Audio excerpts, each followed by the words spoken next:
When they return, they leave behind only bodies, and questions that aren't asked for answers but for justice. A paper smile, an unfinished apology, and a revenge that simmered for 15 long years.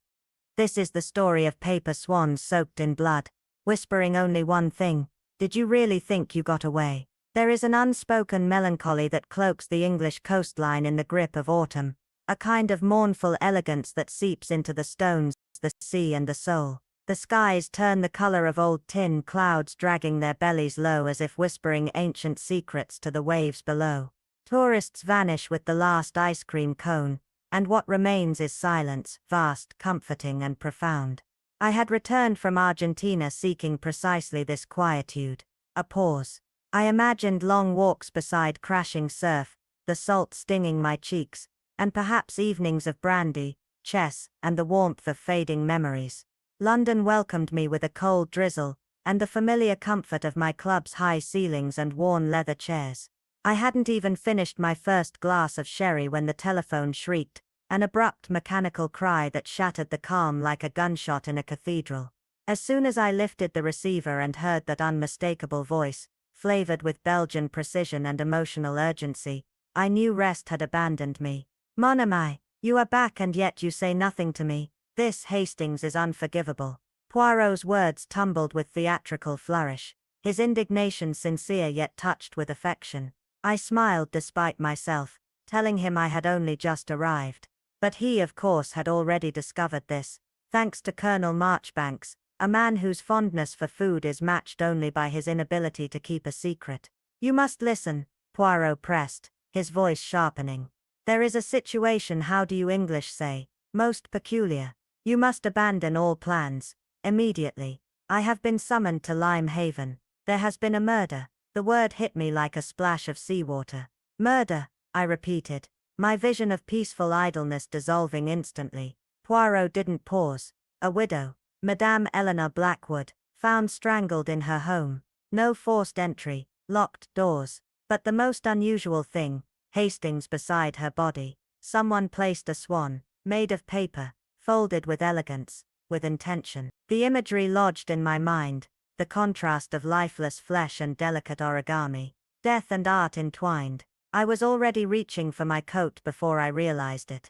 Hours later I sat across from him in a polished first-class carriage as steel tracks sang beneath us, carrying us further from comfort and deeper into enigma. Outside, the countryside blurred, hedgerows bleeding into misty fields, while inside, Poirot sat upright, eyes gleaming, mustache impeccable, scribbling notes in a little notebook with maddening calm.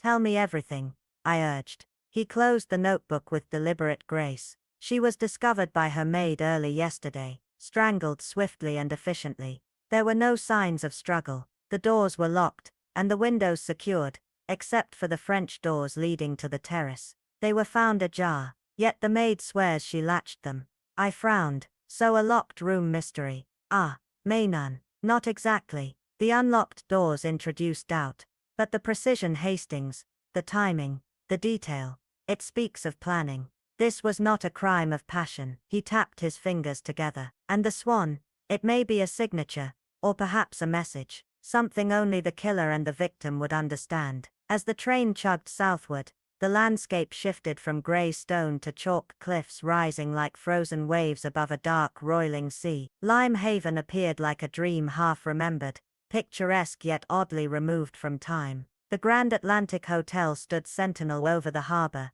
its windows watching like quiet eyes. The wind howled through its eaves with the voice of something old and restless. We had barely checked in when a tall, weather-beaten man approached us in the lobby. Inspector Finch, his skin reddened by years of coastal wind, his shoulders carrying the weight of a town unsettled. Monsieur Poirot, he said, shaking hands with cautious hope. We're grateful, truly. This case, it's rattled us. People are frightened, not just by the death, but by what it suggests. There's something off here, something theatrical. His eyes shifted to me. Not just a murder, sir, a performance, and we haven't figured out the script yet. He led us to a secluded sitting room where the full weight of the case began to settle around us like gathering fog, thick, clinging, and full of questions that refused to stay buried. No one in the town could recall a single soul who had ever spoken ill of Eleanor Blackwood. He had been the kind of woman people admired quietly, a fixture in every charitable event, her presence soft but unwavering, like the tide that lapped against the rocks of Lime Haven. 12 years a widow, she had chosen solitude not out of bitterness, but out of quiet resolve, living modestly in her ivy-covered coastal her life a gentle rhythm broken only by the daily visits of her maid who left before nightfall, never staying after the shadows grew long. Yet now the stillness she had cultivated lay shattered, replaced by a silence soaked in horror. Poirot sat listening, his eyes not just observing but dissecting each word spoken by Inspector Camden, who detailed how her body was discovered, seated in her favorite armchair, a pale silk scarf wound brutally around her throat, the life long fled from her eyes, yet not a single item in the house could be matched to that particular piece of fabric. Foreign, Poirot noted softly. Not looking up, introduced, I asked about the paper swan. Camden nodded grimly, and from an evidence envelope he withdrew it, a fragile hand-folded origami no larger than a matchbox, white as bleached bone, creased with masterful precision. It was not just paper, it was a message. Poirot took it gently, his fingers moving as if handling an artifact too sacred to disturb. He turned it this way and that, then brought it to his nose. There is a scent faint, but purposeful, he whispered. Salt, yes, but more than the sea, something infused. Camden confirmed the same. Their medical examiner described the smell as reminiscent of the ocean, but condensed intensified, like sea air caught in a bottle. Poirot's eyes gleamed. Ah, but we are beside the sea. This has been taken from it.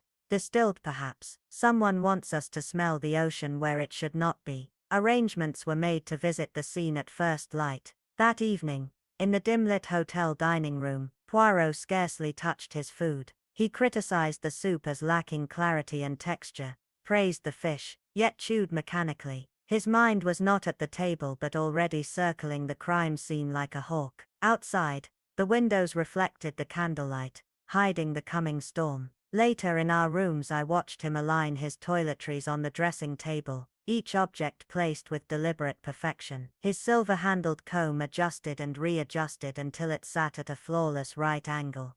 There is a chill, Hastings, he murmured, not looking at me. Not from the sea but from what is behind this act. It is not only the paper swan, it is the intention, the timing. This is no crime of passion, it is architecture. He gestured to the dark window where the channel stretched unseen beyond the glass. There is a storm, mon ami, and I speak not only of weather. This is orchestration. The murder is merely a note in a symphony not yet heard. I tried to brush off his words with nervous laughter, but he turned, his face grave. When you have seen as much evil as I have, Hastings, you begin to smell it like rot beneath fresh paint. This paper swan, it is a herald, a symbol, a warning perhaps. Mark my words, Madame Blackwood was chosen, and she will not be the last. That night I could not sleep. The wind tore at the windows like desperate fingers, and somewhere in the old hotel, a door slammed hard enough to stop my heart. Poirot's words echoed in my mind. A storm is coming. He had not been wrong. Only what neither of us yet grasped was how close that storm already was, its shadow falling not from the sky, but from within the very heart of Lime Haven. And when morning came, with that eerie stillness that often follows a violent storm, I found Poirot already awake, dissecting a soft-boiled egg like a surgeon. I confessed to a restless night. He nodded. Yes, but it was not just the wind that disturbed me. It was what may have come with it hidden in its howling. Before I could reply, Inspector Camden entered the dining room, face pale, lips pressed thin. There's been another, he said quietly, leaning in. Vivian Morton, found in her cottage by her gardener, 2 miles from town. Same method, and, he hesitated. Poirot didn't flinch. Another swan. Camden's slow nod was all the answer needed. The morning mist still clung to the hedgerows like whispered secrets when we arrived at Rosemere Hollow, a secluded ivy-clad cottage nestled beneath a canopy of wisteria, that now trembled in a wind that felt far colder than it should have. A constable stood guard, his uniform too crisp, his posture betraying nerves, and beyond him, a cluster of curious villagers gathered like moths to a flame, murmuring fragments of speculation. Inside the garden, cordoned off by thin twine and police markers, the body of Miss Eloise Harrington had been discovered just hours prior, reclined unnaturally on a faded wrought iron bench obscured by blooming hydrangeas. Though the body had already been removed, the impression left behind, a contorted outline, a faint smear of blood, and the unmistakable scent of salt water mixed with something oddly chemical, lingered in the air like a phantom. And there it was again, a single paper crane, folded with meticulous precision, placed with eerie care beside where her hand would have fallen. "So the birds return," murmured Varenne, her voice low and brittle as she crouched to examine the spot, her breath catching. "Strangulation?" I asked quietly, and she nodded, her gaze fixed on the delicate outline of bruising that had darkened the photograph taken earlier. "Same ligature marks. Almost identical," she added. The inside of the house offered little comfort, each room pristine, almost unnaturally so, filled with sun-bleached photographs, and the scent of lavender and ink. In the study, where the desk faced a grey and endless sea, Varenne paused longest, tracing her gloved fingers along the edge of an open notebook filled with neat lines of handwriting and half-finished thoughts. "She knew something," she whispered, her eyes narrowing at a circled phrase. "I saw him again near the cliffs." The bookshelf nearby bore traces of disturbance, one volume slightly out of place, a faint smudge on the shelf below. There was no sign of forced entry, no signs of struggle apart from a single overturned vase, its flowers wilted, their stems broken. "She either trusted them, or was taken completely by surprise," Varenne murmured. "From the cottage, we traced her final known movements. The grocer remembered her buying pears. The pharmacist said she seemed distracted, asking questions about sedatives. But it was the proprietor of the dusty bookshop at the edge of town, a frail man with watery eyes, who recalled something stranger. She asked for a book on poisons," he said, his hands trembling, but not in that way. "She was scared, kept glancing at the door. Interviews with neighbors painted her as solitary, meticulous, and oddly anxious over the past month. Her gardener, Mr. Talbot, claimed she'd recently asked about installing new locks and spoke of someone from the past returning. Yet no one could name this shadow. And still, that folded paper bird, too exact, too purposeful, haunted the case like a signature left in bloodless ink. This killer," Varenne said at last, as we stood overlooking the bench once more, "they don't just murder, they perform. And until we understand the meaning of this performance, we won't be able to stop them." Her voice carried across the wind, swallowed by the roar of the distant sea, where truth now drifted like driftwood, elusive, waiting to be unearthed. The bell above the apothecary door gave a brittle chime, as we stepped into the cold hush of the street, and for a breathless moment, the air itself seemed to pause, as though even the wind had taken note of what the shopkeeper had let slip in a hushed voice, and with a hesitant glance toward the window. "No outright tailing," he claimed, but a man had lingered nearby, pacing in hesitant arcs, his limp unsettling, more a disjointed sway than an injury, like something broken within him had never healed quite right. His hat, an old trilby, pulled low, had obscured his face, but the shopkeeper spoke of a peculiar unease, the kind that clung to one's skin like damp fog. Pritchard made no comment then, but I caught the flicker in his eye, keen, calculating, and instantly alert, as if some invisible string had just been plucked in his mind. When we returned to the inn, the atmosphere had changed, the warm wood-paneled lobby now holding a charge of urgency. Inspector Carraway stood waiting, sweat darkening the collar of his coat, his expression tight with something between frustration and revelation. Without a word, he gestured for us to follow, leading us to the dim reading room where the scent of old books and tobacco lingered.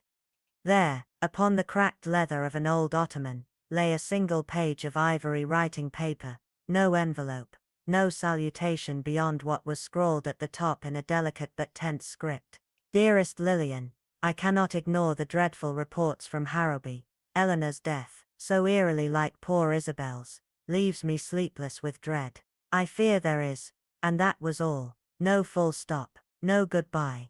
As if whatever came next had been snatched from her hand mid-thought by something unseen and violent. Pritchard took the letter with reverence, his fingertips grazing the edge like it might disintegrate beneath rough handling, eyes narrowing as he read and reread the words, not just absorbing the ink, but measuring the weight of what hadn't been said. 2 women, he muttered, more to himself than to us, 2 towns, 2 unfinished stories, and both ending at the same invisible wall. Carraway informed us that Lillian, the letter's recipient, had been located in Whitcomb Bay, but her home was found empty, her whereabouts unknown, and her neighbors claimed not to have seen her in days. As the inspector departed with a strained promise to keep us informed, we dined in near silence that evening, the cutlery's faint clinks unnaturally loud against the heavy quiet. Pritchard was withdrawn, the drumming of his fingers against his napkin betraying the quickening storm in his mind, always the same rhythm when his thoughts outpaced his words. 1, 2, 3 pause. 1, 2, 3 pause. Then finally he spoke, his voice low and certain. It isn't about the individual deaths, Hastings. It's the choreography, each act performed with care. The same pressure at the throat, the same paper crane placed just so, and that faint medical scent of salt and iodine, as if the killer is cleansing the memory of what they've done. I stared at him, the food forgotten on my plate, unsettled by the calm certainty in his tone. He's not just leaving clues, he's leaving an invitation, a design. That night, unable to sleep, I lay in my bed, the moonlight spilling thin and silver across the carpet, as the waves outside rolled in slow, deliberate rhythms, echoing like the pulse of some hidden mind beneath the water's skin. My thoughts churned, snagged again and again on Pritchard's final words. No pattern is meaningless. If you trace the ink lines far enough, they always spell out something. The wind rattled the window latch gently, and for a moment I could almost see it. Somewhere out there in the cold darkness, someone was folding another crane with surgical precision, preparing their next act beneath the indifferent stars. And always, always by the sea. There's been another, Finch announced grimly, his voice cutting through the morning hush like a blade, and without waiting for reaction, added, Clara Whitlow, sculptor, lived alone in the lighthouse keeper's cottage near the southern bluff. Same method, same signature. A shudder passed through me, but Pritchard remained still, the only betrayal of emotion being the faint tightening of his grip around the teacup he'd barely touched. And the swan? He asked quietly. Finch gave a reluctant nod, left on the mantelpiece this time, wings folded in reverse. Not obvious, but the coroner noticed it differed, more angular, as if in a rush, or perhaps by a different hand.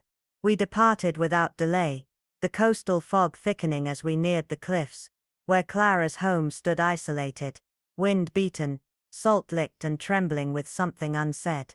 The scene inside was haunting in its stillness. Stone figures in various states of completion crowded the dim space, their hollow eyes catching fragments of light from the broken window. Her body had been moved, but the outline on the wooden floor remained, chalk and blood mingled like the aftermath of a silent ritual. Discovered by a local boy bringing fish, Finch muttered, poor lad's hysterical.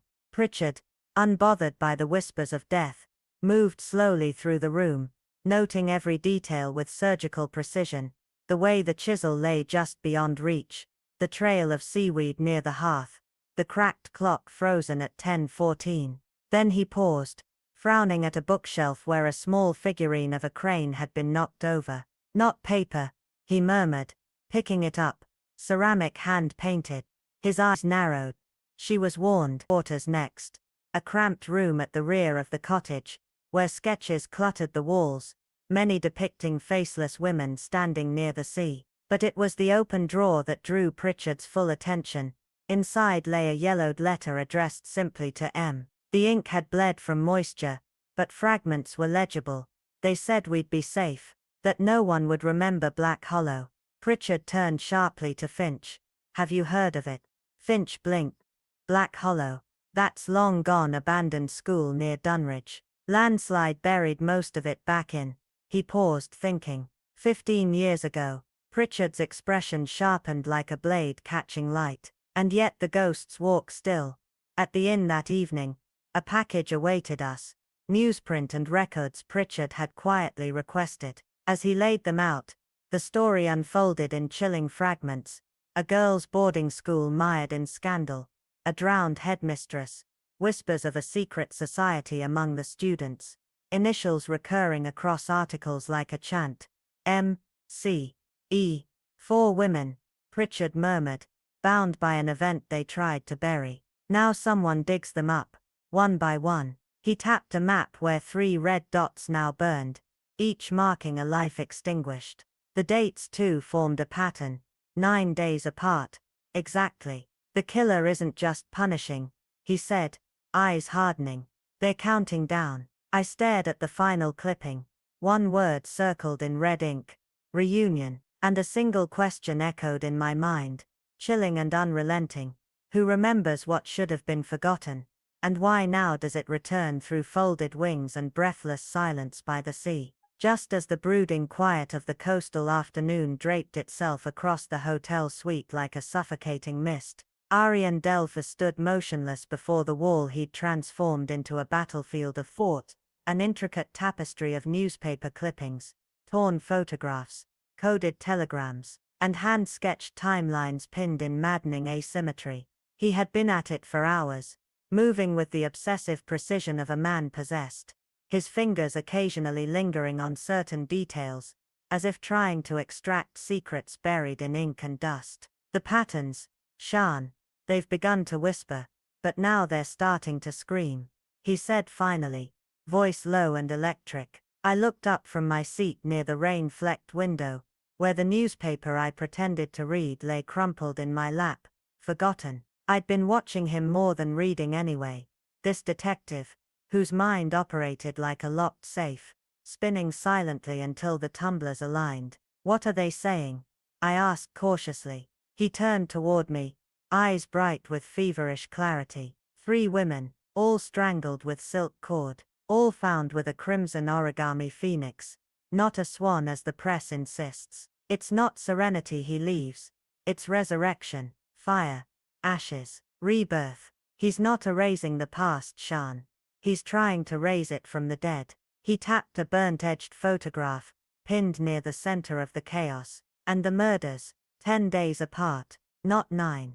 We were wrong. The first victim's time of death was misrecorded by nearly 14 hours. That shifts everything.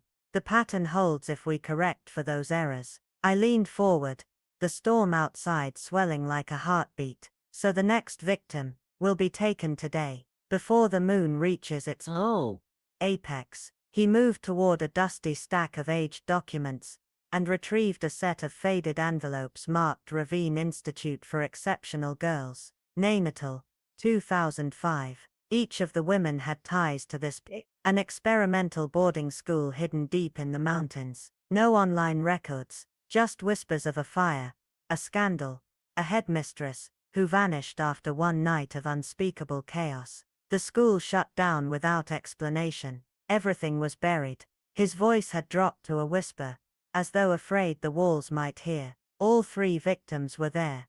Same year, same dormitory wing. I've got letters, enrollment lists, cross-referenced handwriting samples. The connections are real. But what's the motive? I asked. Revenge. He shook his head. No, something more intimate. This isn't about hate. It's about memory. Someone is reliving that fire, rewriting it. And now the killer's script demands a final scene. At that precise moment, a sharp knock shattered the tension like glass. Inspector Aman Kapoor burst in, breathless and pale. Another attack. She survived. Shalini Roy, local historian, lives alone by the cliffs. Within minutes we were racing through winding coastal roads, the car's tires slicing through sheets of rain as thunder growled overhead. Roy's cottage stood like a lonely sentinel near the cliffs, windows aglow with the feeble resistance of candlelight against the storm. Inside we found her sitting stiffly in a worn armchair, a woolen shawl clutched around her shoulders, a bandage wrapped tight across her bruised throat. Her voice trembled but did not break. I was reviewing old estate files. I heard a noise, footsteps. I thought it was my cat, then hands, rough, strong, around my throat. But I fought like hell. He slipped, hit his head, fled when the hallway light turned on. Arian's face had gone still, like ice just before it cracks. Did he say anything? Yes, she nodded slowly, her fingers twitching. He tried to say my name, but he stammered, badly. It came out like Shisha, before he gave up and ran. A long, terrible silence followed. Arian turned away, staring into the rain-soaked darkness beyond the window, as if something just beyond our reach had suddenly become visible to him. He's not just killing them, he murmured. He knew them, he was one of them. Not a teacher, not an outsider, a student, a boy hidden among girls. A mistake buried by fire and fear. He's killing to tell a truth no one would let him speak. His voice dropped to a chill. This isn't just vengeance, it's a resurrection, and we're already too late to stop the next chapter, unless we can find who survived the fire, and why they were never meant to. And as lightning tore through the sky with the lights in the cottage flickered, I felt it too, that the storm outside had finally found its reflection within, and this case soaked in secrets and silence was about to explode into something far more dangerous than murder. She instinctively brushed her fingers across the gauze on her temple, a subtle tremor betraying the memory beneath her calm demeanor. I conduct self-defense training at the Women's Civic Center, she said, her voice composed but edged with steel. He didn't expect me to fight back. I twisted free from his grip, struck him hard. He stumbled, shocked, I think. He didn't anticipate resistance. Poirot inclined his head, admiration flickering in his eyes. Remarkable poise, madame. She nodded solemnly, eyes clouded. He spoke, just a few chilling words. You did deserve this. His voice broke with a harsh stammer, then he bolted when I reached for the fire iron. Finch leaned forward sharply. Did you see him? She shook her head, frustration evident. No, he wore a mask, something crude like a stocking over his face. Tall, lanky build, wrapped in a dark heavy coat. Poirot's gaze sharpened. Did he carry a scent, a trace perhaps? She paused considering. Now that you ask. Yes, like seawater, not the fresh kind, but dense briny, as though he'd climbed out of the ocean itself. Poirot's eyes glittered knowingly. After a few more inquiries, we left her to rest, a constable stationed firmly outside her hospital room. We must examine her home, Poirot announced as we exited, his tone suggesting a clock was ticking louder than we realized. Caroline Shepherd's cottage sat quiet and lonely beneath an overcast sky, its garden neatly kept but oddly silent. The front hallway bore unmistakable signs of chaos. A broken vase lay among shattered glass and a table rested on its side, half buried in scattered papers. Finch scoured the garden for prints, while Poirot drifted inward like a shadow, his eyes sweeping the house with surgical precision. He gravitated toward the bookshelf, fingers tracing spines with an intensity that felt nearly intrusive. Why the books? I asked, baffled. He didn't look at me. Because, mon ami, books whisper secrets that photographs dare not. They mirror one's fantasies, their inner life. His hand halted. He plucked a thin volume free, studied it for half a breath, then pocketed it with alarming smoothness. Shouldn't you inform Finch? I asked uneasily. All in time, Hastings, he murmured. First, I test a theory. That night, back in our hotel suite, Poirot arranged a fan of index cards across the desk like tarot. He hovered over them, lost in concentration. The man with the stammer, I pressed. Could he be the same one the shopkeeper described watching Vivian Morton? The limp, the speech, maybe war wounds. Perhaps, Poirot said softly, reshuffling the cards with precise, deliberate hands. The rhythm aligns. 9 days between attacks, and always a woman alone. Then he must be the same man, I said. Poirot nodded slowly, but his eyes were still sifting deeper currents. And yet, what binds these victims? a widow, a retired teacher, a portrait artist, and now Mrs. Shepherd, trained in defense. I frowned. They don't fit together. None, he said gently. Not at first glance. But consider, what joins people long after the moment has passed. Shared memories, institutions, a single summer perhaps, or a tragedy buried by time. School, I ventured, recalling the clippings in the newspaper. Poirot didn't answer. Instead, he neatly stacked his notes and gazed toward the darkened window. Tomorrow, Hastings, we telephone some very old places, and then, we visit a name that keeps whispering in this case, Black Rock Cove. That night, I lay in bed, mind churning. We had a partial image of our predator, his build, his voice, the rank scent of the sea. But why did he strike? And why these women? In the next room, I heard Poirot moving, the creak of floorboards, the subtle rustle of paper. I knew he wouldn't sleep. He never did, not when the pieces hadn't clicked. Outside, the moon gleamed like a blade across the ocean, casting silver over the cliffs beyond, the cliffs that stood watch over secrets long drowned but not forgotten. And somewhere beneath that endless black tide, I felt it, the truth stirred, restless and waiting. The sun pierced through the morning haze like a silent witness emerging from shadows, casting its pale light over the sleeping town still trembling under the weight of unanswered questions and buried truths. The silence at breakfast was thick, every clink of cutlery sounding too sharp, too precise, until Detective Raylan, with his usual composed gravity, finally broke it. Today, he announced, we journey into the ruins of the past. Two places beckon, the haunted cliffs of Ashgrave Point, and the long-forgotten corridors of Marrow Bay Institute. The name struck a chord, echoing a chill in my spine. Marrow Bay, the very M that had surfaced in a torn, scorched letter found beside the lifeless body of Vivian Hargrove. That fragment, that single clue, had been left behind like a whisper from the dead. Raylan, ever methodical, retrieved a time-worn leather-bound yearbook from his satchel, the same one he had silently taken from the home of Mrs. Renly under the pretense of casual browsing.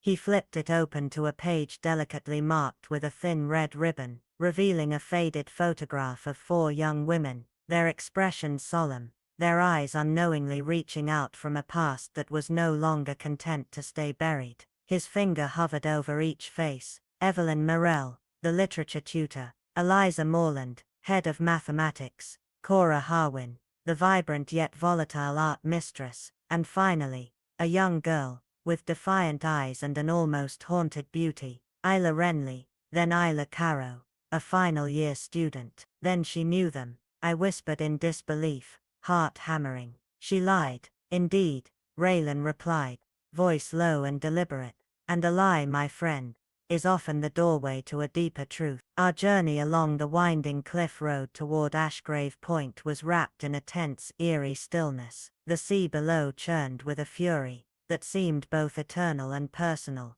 as if it too mourned something taken. When we reached the viewpoint, the sheer drop revealed a jagged shore of black rock, constantly battered by waves that crashed like the heartbeat of some long-forgotten god. A place of beauty and peril, Raylan murmured, scanning the landscape.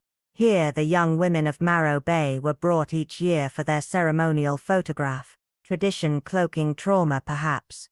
There was something unsettling about the place, as if its silence was not peaceful but expectant.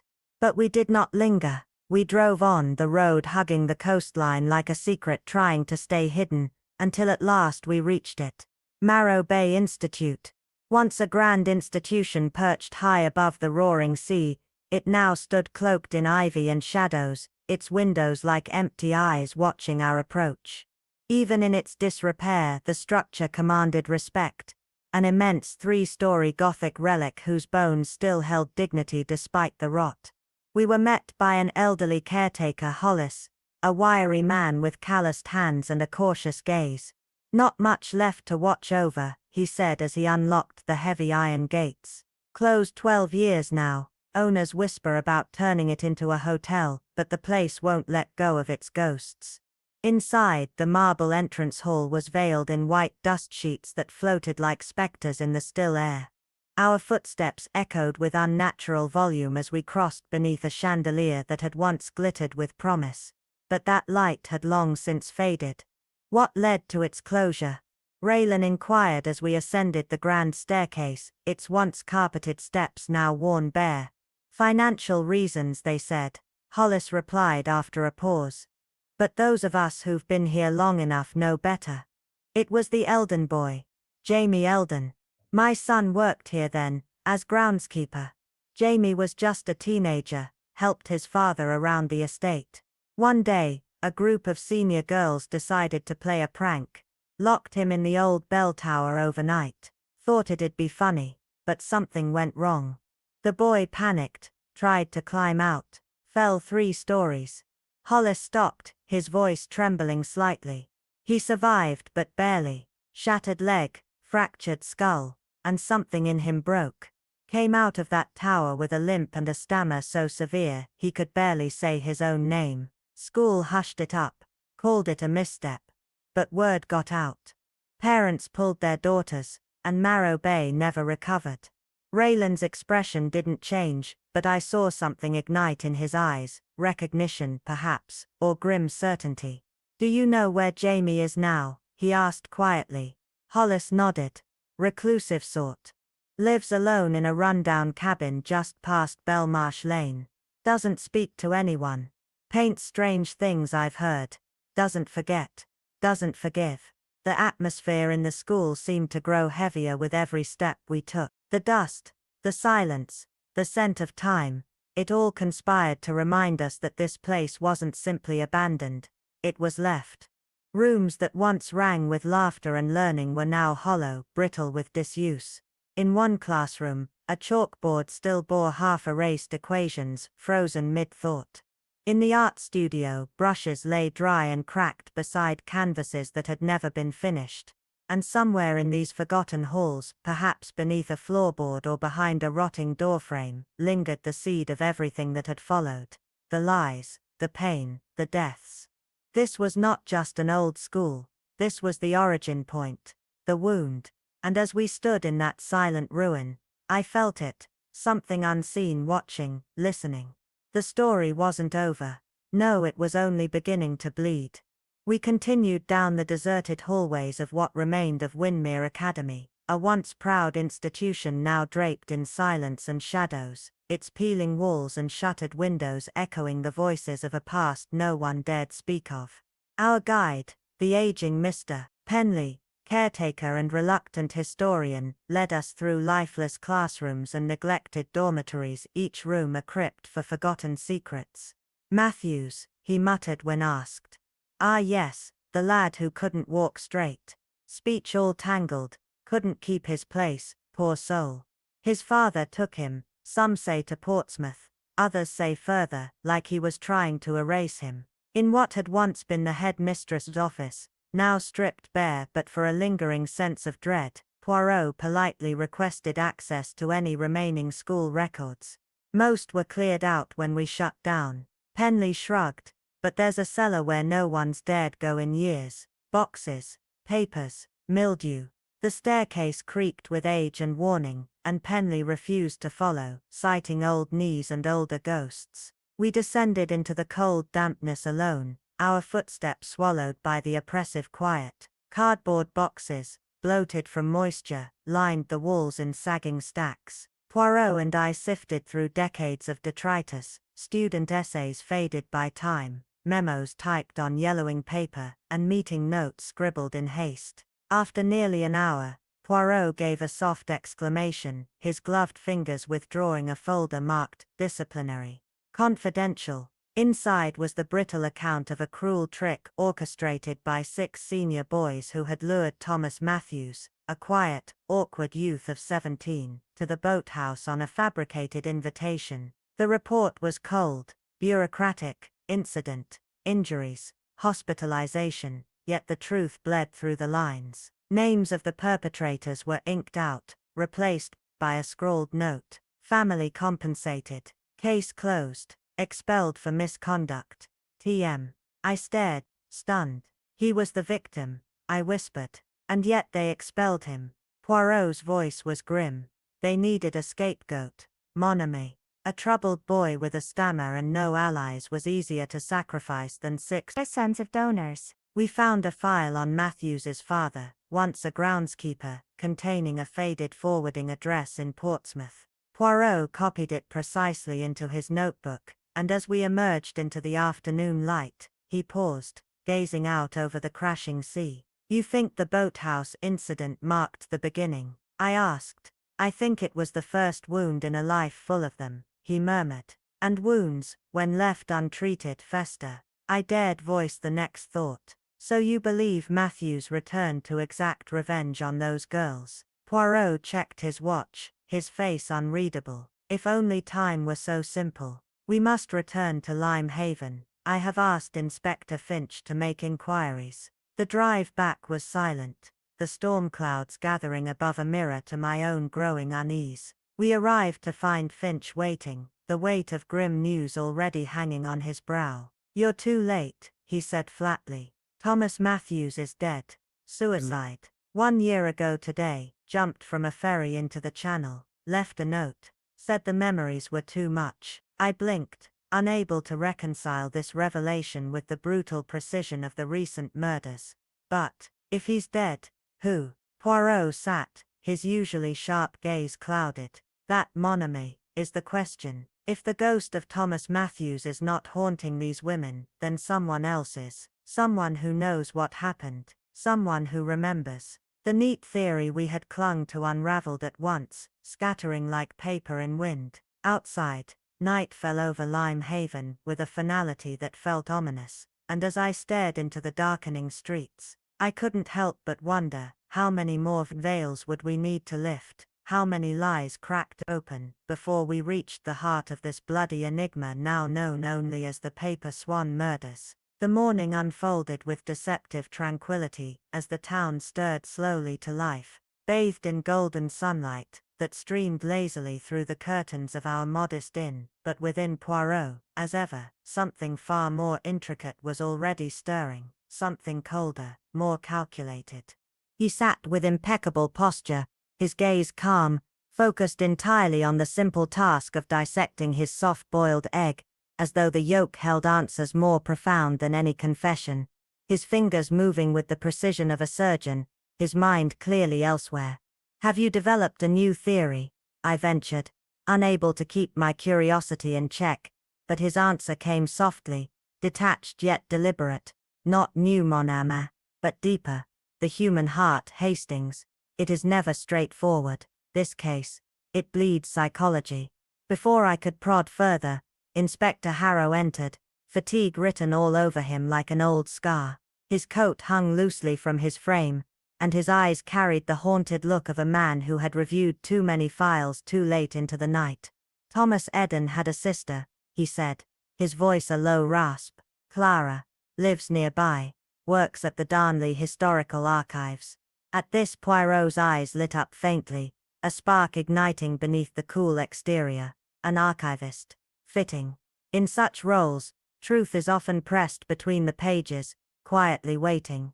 We soon found ourselves standing before the weathered facade of the Darnley Archives, a looming Victorian structure with ivy creeping up its stone ribs and windows like wary eyes peering out into the fog. Inside, surrounded by the musty scent of old paper and forgotten history, we met Clara Eden. She was a woman whose features seemed sculpted not by time but by grief, her hair pulled into a practical twist, her expression calm but watchful, and her presence somehow still tinged with something raw, something unhealed.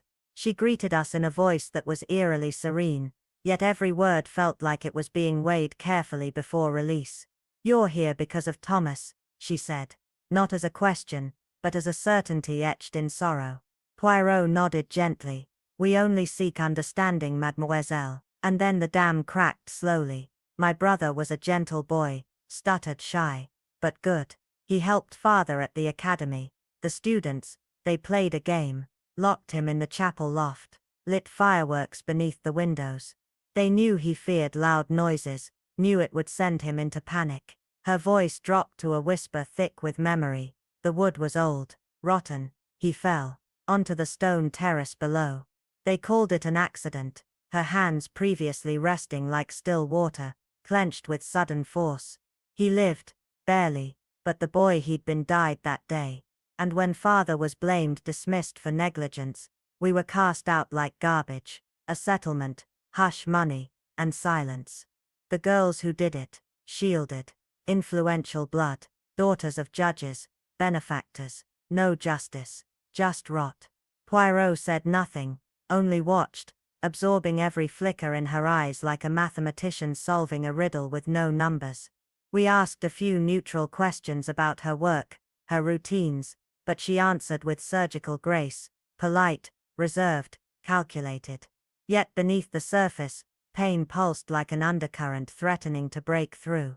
As we left the building, I expected a moment of reflection, but instead Poirot turned sharply to me, all pretense of leisure gone. "Hastings, I require you to visit this address," he said, handing me a slip of paper with almost ceremonial weight. "Speak to her neighbors, casual, discreet, but observe everything. There is something here, hidden in plain sight." I followed his instructions, arriving at a row of grey-bricked flats nestled near the wind-bitten cliffs, the sea murmuring in the background like a forgotten witness. Disguising myself as a potential tenant, I struck up conversation with various residents, most of whom described Clara as a quiet, solitary woman, who kept to herself, rarely seen after dusk. But it was an elderly gentleman, seated in his rose garden and stirring tea with shaking hands, who gave me something unexpected. "She's got clever fingers, that one," he said. "Always folding little papers, flowers, animals, strange things. Said it helps her sleep. Showed me once, a paper crane with blood-red tips.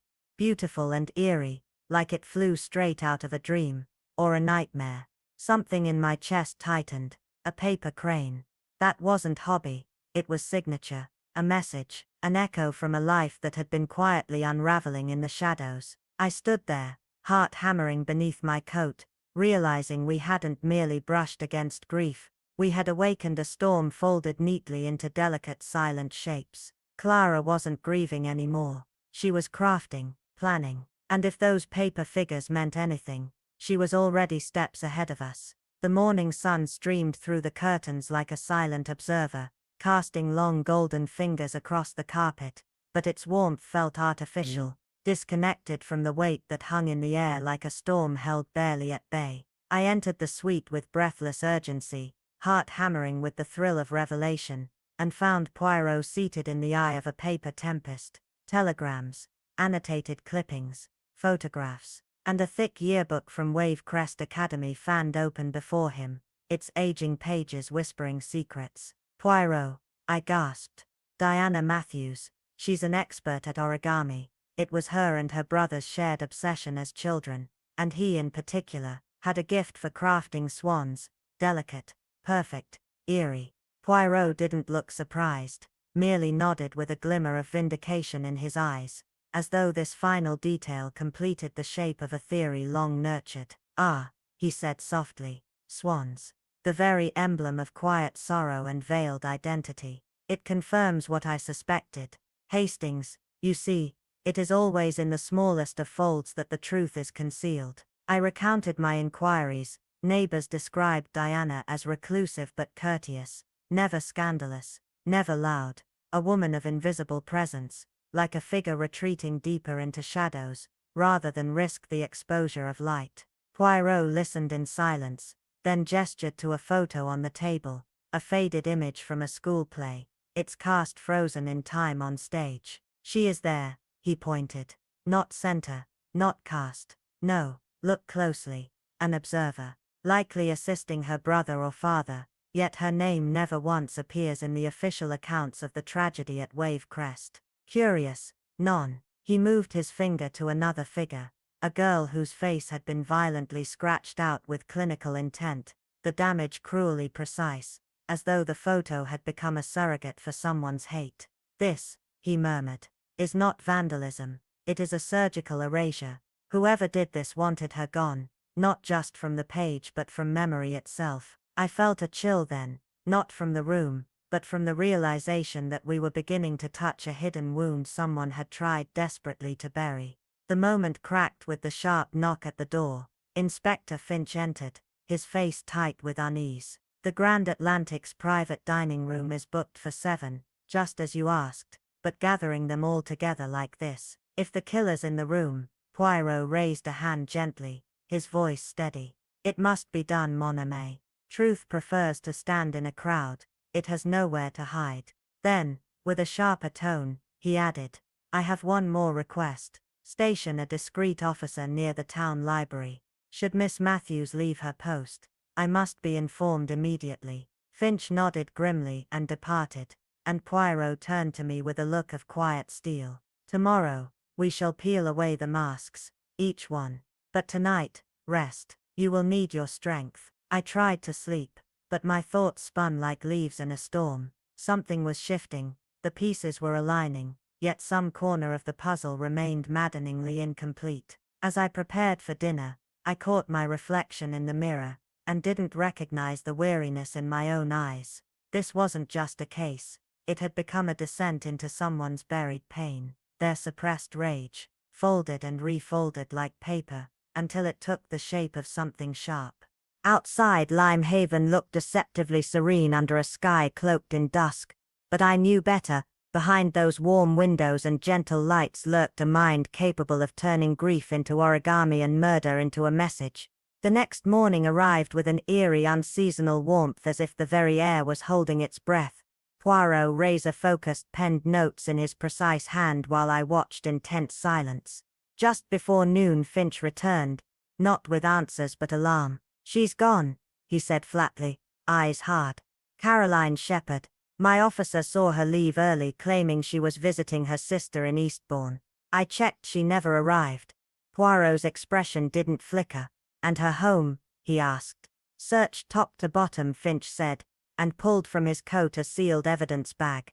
Inside it, like a silent confession, was a partially folded paper swan, its wings still incomplete, as though abandoned mid-breath. I stared at it, cold fingers wrapping around my spine, and Poirot, after a long pause, turned to the window murmuring, "Some memories are too sharp to forget, and now they return, not to haunt, but to finish what they started." The paper swan lay unfinished in the evidence bag like a breath caught mid-scream, its wings only half folded, a silent cry for help that had never taken flight. Poirot peered at it through the transparent plastic, his eyes narrowing with a surgeon's precision, his voice low and thoughtful. "The folds, mon ami, they are not the same. See here, this curve, this edge, too hasty, too emotional. Whoever made this was not calm. It is not the same hand that folded the others." This, I believe, was her final message, interrupted. My heart jolted.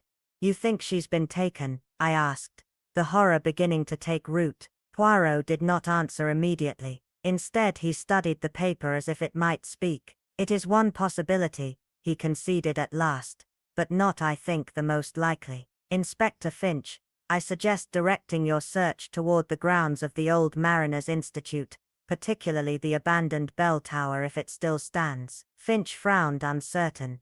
"The bell tower. That place has been sealed since the fire 15 years ago. Unsafe. The town tried to demolish it, but the cost, its location on the cliffs, it was deemed too dangerous to touch." Poirot's eyes gleamed.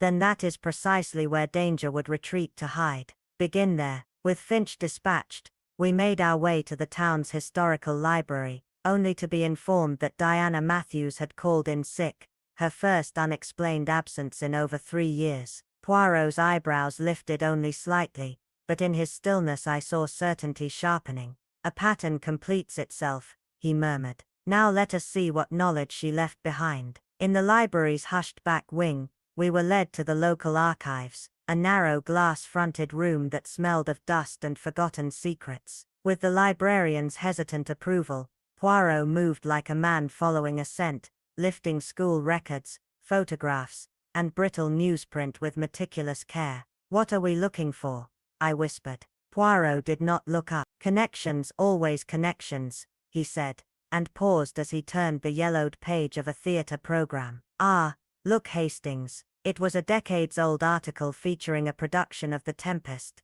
the cast frozen in time, beneath stage lights long since extinguished. One name leapt out: Caroline Winters, now Shepherd in the role of Miranda, and just behind her, almost ghost-like in the shadows, stood a figure I recognized. A younger Diana Matthews, stage assistant. So they did know each other, I breathed. They shared the same tragedy. Poirot nodded gravely. Perhaps more than tragedy.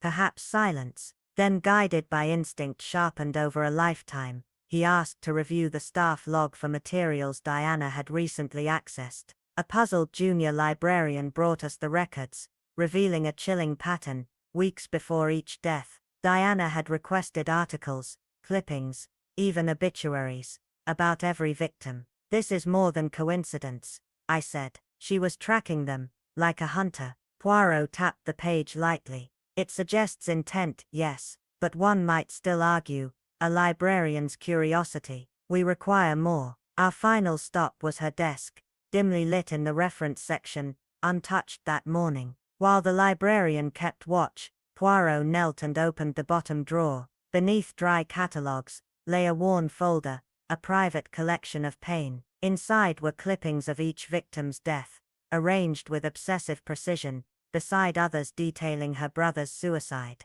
But something was wrong. Poirot held the clippings to the light. You see, he whispered, certain words have been excised, cut with care, phrases missing, titles altered. I leaned closer and saw it now too. Words were missing, verbs, names, key fragments, neatly clipped from otherwise intact pages. To build something else, Poirot said softly, like ransom notes, or threats, constructed not from creation, but from past agony. He replaced the folder exactly as he'd found it, every movement methodical, then returned to the hotel with a new sharpness in his step.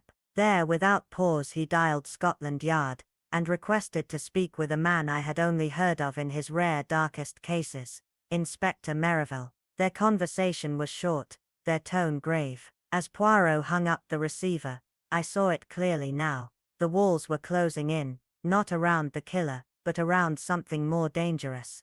A truth so long buried it had taken the shape of something else entirely, something patient, and prepared to strike again, before the final curtain fell. As the amber dusk settled over the quiet seaside town of Elmridge Bay, a storm brewed not in the skies, but within the walls of the Windermere Hotel, where an air of tightly coiled tension gripped the grand hall reserved for what had been ominously described as an evening of answers. Earlier that day, Detective Adrian Voltaire had taken a discreet phone call in the drawing room, his voice so low I could barely make out the fragments, just enough to catch that someone was arriving on the evening train, just in time for what he cryptically called the final curtain. He said little afterward, only that preparations must be made, and that all would be revealed tonight. I dared to ask if he expected Evelyn Hartwell to attend, the enigmatic archivist, whose presence loomed over the investigation like a shadow at midday, and whom we suspected not only of orchestrating the string of poetic murders,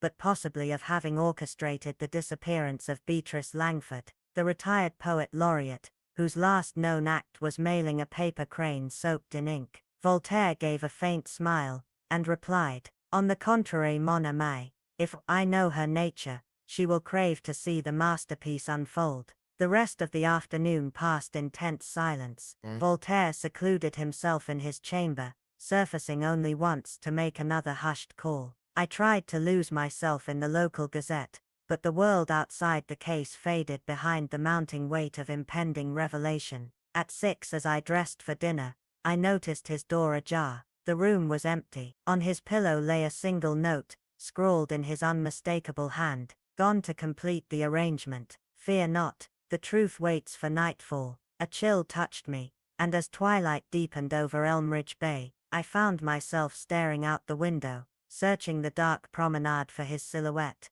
At 7 sharp, I stood among the gathering in the hotel's candle-lit salon, where a long mahogany table bore objects I instantly recognized. Charred poems recovered from crime scenes, a faded anthology from Marlowe Academy, and those damned folded birds, their delicate wings curled in evidence bags. One by one, the invitees arrived, Chief Inspector Mallory, called in from the capital. The somber headmaster of Marlow Academy, a retired literature professor with trembling hands, the editor of a local literary journal, and most shockingly Evelyn Hartwell herself, composed and expressionless, as if merely attending a lecture. The minutes ticked on, murmurs rising like smoke, until at last the doors opened, and in stepped Voltaire, flawless in appearance, and beside him, gasping, was Beatrice Langford, alive, serene, untouched by the whispers of her fate. Silence swept the room. Voltaire raised a hand. "Mesdames, messieurs," he said, voice rich and calm, "the time has come. We stand not merely at the edge of a revelation, but at the center of a literary obsession so twisted, it turned art into murder." As he took his seat, his gaze rested on Evelyn Hartwell, who met his eyes with a strange, unreadable calm. "Each victim," Voltaire began, "died not just by hand, but by verse. Their link was not merely Marlow Academy, but a forgotten manuscript, an abandoned literary society, and one person's hunger to rewrite a tragic past into a poetic finale." The room fell into an uneasy stillness, the sea outside thrashing like a restless conscience, as we prepared to unmask a killer who had composed death like a sonnet. Caroline shifted subtly in her antique armchair, the flame from the nearby candelabra flickering across her face, illuminating the tension tightening her jaw, but it was the stillness in her eyes, too measured, too deliberate, that drew Detective Alaric Moreau's attention like a blade to a pulse. "Your memory, Madam Shepherd," he began, his voice velvet-coated with menace, "appears clouded by time, or perhaps by guilt. Allow me then to restore the details you may prefer buried." He placed a worn leather-bound alumni ledger on the table, the sound sharp and final. 16 years ago, a brilliant yet socially outcast student, Elias Hartley, was found barely alive beneath the shattered remains of the Eastridge Conservatory's old boathouse. The official story said it was a tragic accident, fireworks and recklessness among students, but what the files omit is what I now reveal. It was no accident. It was a deliberate, cruel setup, lured there by those he thought were finally including him, only to be mocked and left amidst the chaos. Among those responsible, Moreau's eyes didn't waver, was Caroline Whittaker, now hiding behind the name Mrs. Shepherd. Alongside her were staff members, Elaine Blackmore, the manipulative headmistress with secrets of her own, Vivian Crowthorne, the art instructor who conveniently lost surveillance footage, and Margaret Vale, whose financial contributions ensured the silence of the school board. A thick silence enveloped the room, and even the ticking grandfather clock seemed to falter. Elias never spoke again. His injuries left him with brain trauma and mutism. His life became a corridor of shadows and whispers, and last spring, after years of suffering and obscurity, he ended his life. Moreau paused, letting the weight of those words settle, before continuing, his voice colder. "And then the murders began, each victim directly linked to that cruel night. Each death announced not with words, but with a delicate origami moth. Elias's childhood obsession, a symbol of fragile beauty corrupted by cruelty." His gaze shifted to a woman in the corner, Amara Hartley, who sat composed, but the agony in her posture was unmistakable. A woman exhausted by mourning, by silence, by justice long denied. Some believed Amara, his only sister, was exacting a silent revenge. Moreau said slowly, "Avenging a brother destroyed not in a moment, but across 16 unbearable years. The evidence doesn't